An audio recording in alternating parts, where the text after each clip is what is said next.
Hello friends, welcome to shorthand super fast writers. दोस्तों, आप इस चैनल को सब्सक्राइब कर लें और बेल आइकन को दबाएं डेली शॉर्ट हैंड डिक्टेशंस के लिए। आज के मैटर की ट्रांसक्रिप्शन के लिए आप डिस्क्रिप्शन की लिंक पर जा सकते हैं और इस तरह की और भी डिक्टेशंस लिखने के लिए आप हमारे प्लेलिस्ट पर जा सकते हैं। शुरू करते हैं आज का dictation. Transcription number 293 volume number 14 से एसएससी स्टेनोग्राफर ग्रेड सी के लिए। Be ready. 10 seconds, 5 seconds, start. Mr. Chairman, sir, I rise to support the motion of thanks to the President. Brief and cogent, the address has unerringly pointed out the main economic difficulties and the ways and means through which the government and the people of this country are trying to overcome them. It has mentioned the achievements that have been made as well as the difficulties that still remains. The underlying note shows that there is complacency in the address. Sir, living as we do in close proximity to the times, it is difficult for us in this generation to judge and assess all the achievements that have been made. It is but natural that we look at things that have not been done as yet and not towards those things that have been accomplished. But I dare say that the future will recognize that a great deal has been done in the brief span of only a decade. Sir, the face of rural India is changing for more rapidly than we realize. To my mind, the psychology change that is coming over the people of the country is the most important. The people under foreign domination had lost confidence in their own powers. We had begun to believe that we could not do things. Today we have regained the confidence. We are beginning to realize that it is on our inherent ability that we shall have to rely and that we shall be able to overcome our problems through these means. The President's address has rightly focused attention on the fact that the central and the state budgets and deficit and that our foreign exchanges are being strained.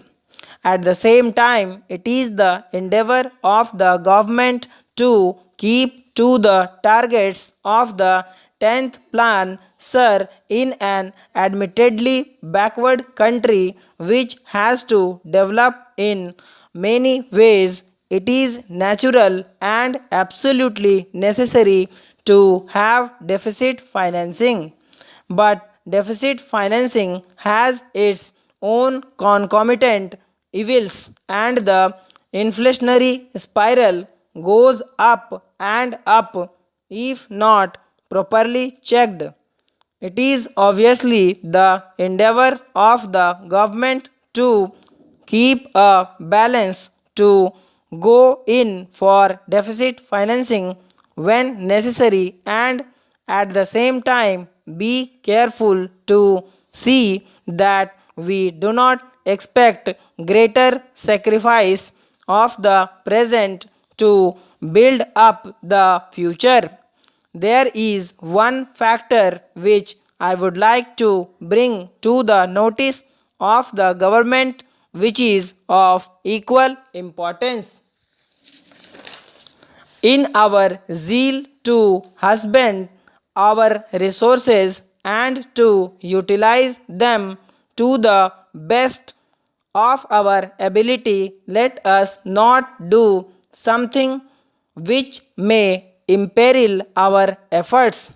Too much scrutiny, too much red tape, and too many difficulties put in the way of those who are trying to implement the actual work does not make for success.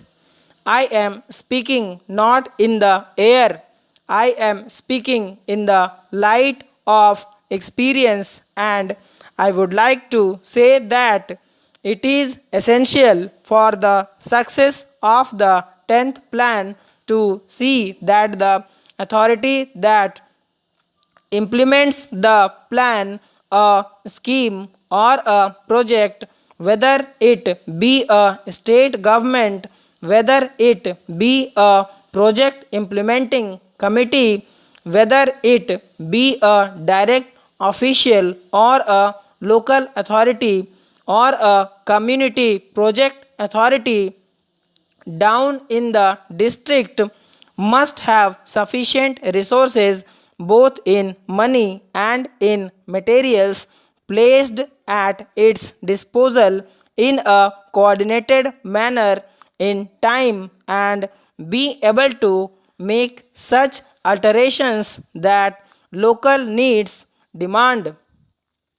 If this is not done, then as we have seen, many months of the financial year are spent in getting sanctions, and the unfortunate person on whom devolves ultimate responsibility to implement the work gets the money at the 11th hour, and in the last few months of the year there is feverish activity. Naturally, this is not very conducive to efficiency, nor it is the best way of carrying out our work. It leads also to unspent balances, which are very, very injurious at a time when our money position is so very tight.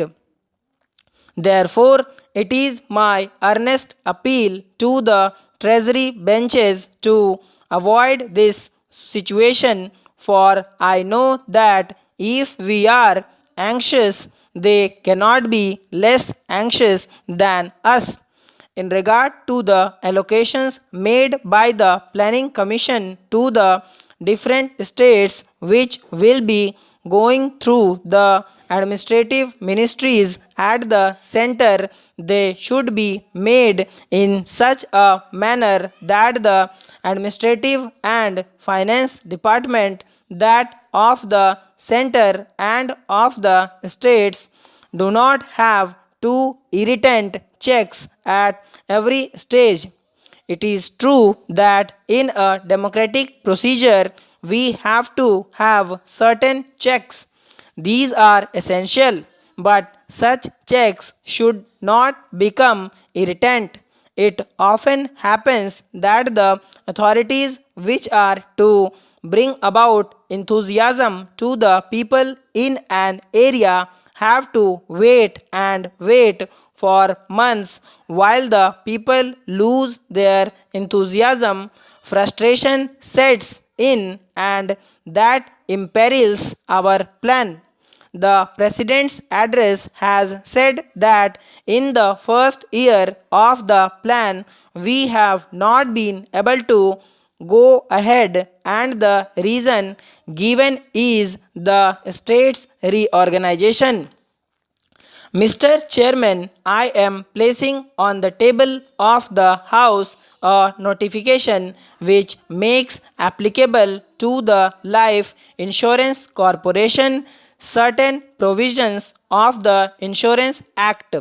The House will recall that Section 43 of the Life Insurance Corporation Act lays down that these provisions would be made applicable to the Life Insurance Corporation subject to such conditions and modifications as may be specified in the notification. The notification is in pursuance of this requirement. One of the sections which the notification deals with is Section 27 of the Insurance Act. It is by now knowledge common knowledge that this section defines in fairly precise terms the ambit within which an insurer could operate in the matter of investments. By making it applicable to the life insurance corporation, government is laying down the framework within which the life insurance corporation can similarly operate. In short, this modified section contains by and large the investment policy which the life insurance corporation will follow. There are good reasons as to why the saltry provisions of section 27 should be retained. So thanks for watching. Do like, subscribe and share.